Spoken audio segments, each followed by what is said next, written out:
രാഹുൽ ഈശ്വർ പ്രതികരണവുമായി വരികയാണ്. ശ്രീ രാഹുൽ ഈശ്വർ, കഴിഞ്ഞ 4 ദിവസമായി എന്താണ് സംഭവിച്ചതെന്ന് താങ്കൾ സൂക്ഷ്മമായി നിരീക്ഷിച്ചു കാണുമല്ലോ.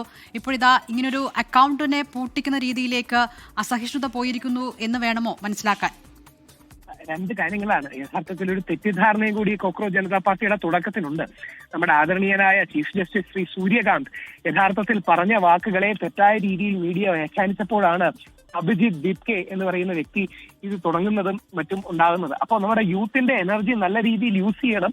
പക്ഷേ കോക്രോച്ച് ജനതാ പാർട്ടി പോലുള്ള പ്രയോഗങ്ങൾ, നേരിട്ട് ഭാരതീയ ജനതാ പാർട്ടി എന്ന് ധരിക്കുന്നതും മറ്റുള്ള പ്രയോഗങ്ങളും, മാത്രമല്ല ഈ party for the lazy and unemployed എന്നൊക്കെ പറയുമ്പോൾ ഒരു സറ്റൈറിക്കൽ ടേക്ക് ആകും. നമ്മുടെ ജനാധിപത്യത്തിന്റെ വില കുറയ്ക്കരുത്. രാഷ്ട്രീയക്കാരെ നിശ്ചിതമായി വിമർശിക്കാം, രൂക്ഷമായി വിമർശിക്കാം, യാതൊരു പ്രശ്നവുമില്ല. പക്ഷെ ജനാധിപത്യത്തിന്റെ വില കുറയ്ക്കുന്നതാകരുത്. അവിടെയാണ് നമ്മൾ മനസ്സിലാക്കേണ്ടത്. സർക്കാസം ഒക്കെ നല്ലതാണ്, പക്ഷെ ഒരു കൺസ്ട്രക്റ്റീവ് ക്രിറ്റിസിസത്തിലേക്ക് പോകണം. അതിന് പകരം സർക്കാസം മാത്രമായി പോയി അങ്ങനെയാണെങ്കിൽ നമ്മുടെ ജനാധിപത്യത്തോട് ഡിസെൻഗേജ്മെന്റ് ഉണ്ടാകും. അത് ശരിയല്ല. പക്ഷേ ആ സമയത്ത് ഈ രീതിയിലുള്ള ഒരു പ്രതികരണമാണോ നമ്മൾ ഔദ്യോഗികമായി ആളുകളിൽ നിന്ന് പ്രതീക്ഷിക്കുന്നത്? അവിടെ അങ്ങനെയല്ല. ഇവിടെയും കൂടെ ഇത് നമ്മുടെ രാജ്യത്തിന്റെ യൂത്ത് എനർജിയാണ്. യഥാർത്ഥത്തിൽ ഈ യൂത്ത് എനർജിയെ നന്നായി ചാനലൈസ് ചെയ്തില്ലെങ്കിൽ നേപ്പാളിലൊക്കെ ഉണ്ടായാലും ജൻസി പ്രക്ഷോഭം ഉണ്ടാകും. ഈ യൂത്ത് എനർജിയെ ഏറ്റവും നന്നായി ടാപ്പ് ചെയ്താണ് നമ്മുടെ ശ്രീ വിജയ് തമിഴ്നാട്ടിലെ അധികാരം പിടിക്കുന്നത്. അത് വലിയൊരു എനർജിയാണ്. നമ്മുടെ ആ യുവതയുടെ എനർജിയെ അടിസ്ഥാനപരമായി പോസിറ്റീവ്ലി ചാനലൈസ് ചെയ്യാൻ കഴിയണം. അത് നമ്മുടെ ശ്രീ വി ഡി സതീശനാണെങ്കിലും കഴിയണം, ബാക്കി മുഖ്യമന്ത്രിമാർക്കാണെങ്കിലും കഴിയണം.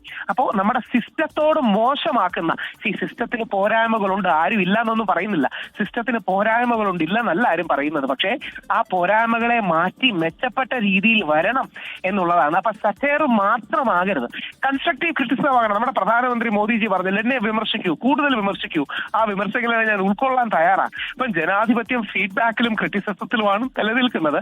പക്ഷേ സറ്റയറായി നമ്മുടെ ജനാധിപത്യത്തെ പുച്ഛിച്ച് പരിഹസിച്ച് താഴ്ത്തുന്ന ഒരു അവസ്ഥ ഉണ്ടായിരുന്നു. ഈ അഭിജിത്ത് ദീപ്കെ അടക്കം അവർ കഴിവുള്ള യങ്സ്റ്റേഴ്സ് ആണ്. ഞാൻ മനസ്സിലാക്കുന്നത് 30 വയസ്സാണ് പ്രായമെന്നാണ്. അപ്പോൾ കൂടുതൽ കൺസ്ട്രക്റ്റീവ്ലി ഇത് യൂസ് ചെയ്യാൻ കഴിയണം. അപ്പോൾ ആ യൂത്ത് എനർജിയെ അത് നമ്മുടെ സാക്ഷാൽ ചീഫ് ജസ്റ്റിസ് പോലും വളരെ അപ്പോളജറ്റിക് ടോണിൽ ഞാൻ പറയുന്നതിനെ തെറ്റായിട്ട് അവർ വ്യാഖ്യാനിച്ചതാണ് തുടങ്ങിയ കാര്യങ്ങൾ പറയുകയുണ്ടായി. അപ്പൊ അങ്ങനെ പോസിറ്റീവായി നമ്മൾ കാണുന്നതിന് പകരം ജനാധിപത്യവും സിസ്റ്റവും ഒന്നും ശരിയാകില്ല എന്ന് പറയരുത്. രംഗദേ ബസന്തി സിനിമയിലൊക്കെ വളരെ മനോഹരമായ അമീർ ഖാൻ കാണിച്ച പോലെ യൂത്ത് എൻഗേജ് ചെയ്ത് കുറച്ചുകൂടെ മെച്ചപ്പെടുകയും നന്നാക്കുകയാണ് വേണ്ടത്. കാര്യം സിസ്റ്റം ഒന്നും വർക്ക് ചെയ്യില്ല എന്ന് പറയുന്നത് ആർക്കും ഒരു ഗുണം ഉണ്ടാവുന്നില്ല.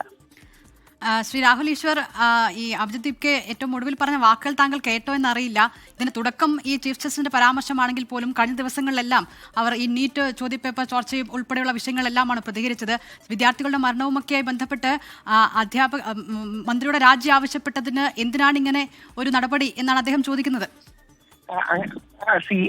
അദ്ദേഹം എന്തായാലും ഇന്ന് നമ്മുടെ രാജ്യത്തെ ശ്രദ്ധിക്കുന്ന ഒരു വ്യക്തിത്വമായി മാറിയിട്ടുണ്ട് അഭിജിത്ത് ദീപ്കെ. അദ്ദേഹം അടക്കമുള്ളവരെ പോസിറ്റീവ്ലി കൊണ്ടുവരികയാണ്. പ്രതികാര നടപടികളിലേക്ക് പോകുമെന്ന് തോന്നുന്നില്ല. കാര്യം നമ്മുടെ നാട്ടിൽ മോദിജിയെ പോലും ശക്തമായി വിമർശിക്കാനും മറ്റുമൊക്കെയുണ്ട്. അപ്പോൾ കുറെ കൂടെ പോസിറ്റീവായി വരണം. അദ്ദേഹം അടക്കം മുഖ്യധാര രാഷ്ട്ര നിർമ്മാണത്തിലേക്ക് വരണം, കക്ഷി രാഷ്ട്രീയത്തിലേക്കല്ല, രാഷ്ട്ര നിർമ്മാണത്തിലേക്ക് വരണം. ഇങ്ങനെ വന്ന് വലിയൊരു വിപ്ലവമായതാണല്ലോ നമ്മുടെ അരവിന്ദ് കെജ്രിവാൾ. ഡൽഹിയിൽ അദ്ദേഹം ഒരുപാട് കാലം 10 വർഷത്തോളം ഭരിക്കുകയുണ്ടായി. അപ്പൊ ആ രീതിയിൽ പുതിയ യങ്സ്റ്റേഴ്സ് കടന്നു വരികയും രാജ്യത്ത് മാറ്റങ്ങൾ ഉണ്ടാക്കുകയും ചെയ്യണം. നേപ്പാളിൽ അങ്ങനെയാണ് സംഭവിച്ചത്.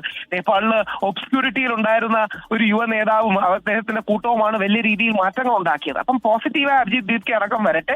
പോസിറ്റീവ്ലി അദ്ദേഹം നീറ്റിന്റെ അടക്കമുള്ള കാര്യങ്ങൾ റേസ് ചെയ്യുന്നത് വളരെ നല്ല കാര്യമാണ്. അതുകൊണ്ട് ഒരു പോസിറ്റീവ് അപ്രോച്ച് പോകണം. ക്രിറ്റിസിസം ആകാം, ഒരു പരിധിക്കപ്പുറം പുച്ഛം നല്ലതല്ല. കാര്യം നമ്മുടെ സിസ്റ്റത്തെ പുച്ഛിക്കുന്നതും അപഹസിക്കുന്നതും അവഹേളിക്കുന്നതും നല്ലതല്ല. ആ ഒരു ആറ്റിറ്റ്യൂഡ് മാറ്റുകയാണെങ്കിൽ നല്ലതായിരിക്കും. ശരി, രാഹുൽ ഈശ്വറിന്റെ പ്രതികരണമാണ് പ്രേക്ഷകർ കേട്ടത്. എന്തായാലും അവരുടെ പേജ് പൂട്ടിയത് പകരമായി ഇപ്പോൾ ഒരു പുതിയ പേജുമായി ഈ കോക്രോച്ച് പാർട്ടി വന്നിട്ടുണ്ട്. അതിലൊരു കാര്യം, ഇപ്പോൾ അതിന്റെ കാരണം നമുക്കറിയില്ല എന്തുകൊണ്ട് ഇത് വിലക്കി എന്നുള്ളത്. പക്ഷേ ഭരണകൂടങ്ങൾ പൊതുവെ ഇത്തരം സമൂഹ മാധ്യമ കൂട്ടായ്മകളെ ഭയന്ന് തുടങ്ങിയിരിക്കുന്നു എന്നുള്ളതിന്റെ പല ഉദാഹരണങ്ങൾ ഇപ്പോൾ രാഹുൽ ഈശ്വർ പറഞ്ഞതടക്കം നമ്മുടെ മുന്നിലുണ്ട്. പ്രത്യേകിച്ച് ഒരു വിദേശ മാധ്യമ പ്രവർത്തകയ്ക്കും സമാനമായ ഒരു നടപടി മോദിയോട് ചോദ്യം ചോദിച്ചു എന്ന രീതിയിൽ പറയുകയുണ്ടായി. അപ്പോൾ ഈ രീതിയിലുള്ള കാര്യങ്ങൾ വരുന്നുണ്ട്. അത് വേണ്ടതാണോ ഇതുപോലെ ജനാധിപത്യ രാജ്യത്ത് എന്നുള്ളതാണ് പ്രധാനപ്പെട്ട ചോദ്യം.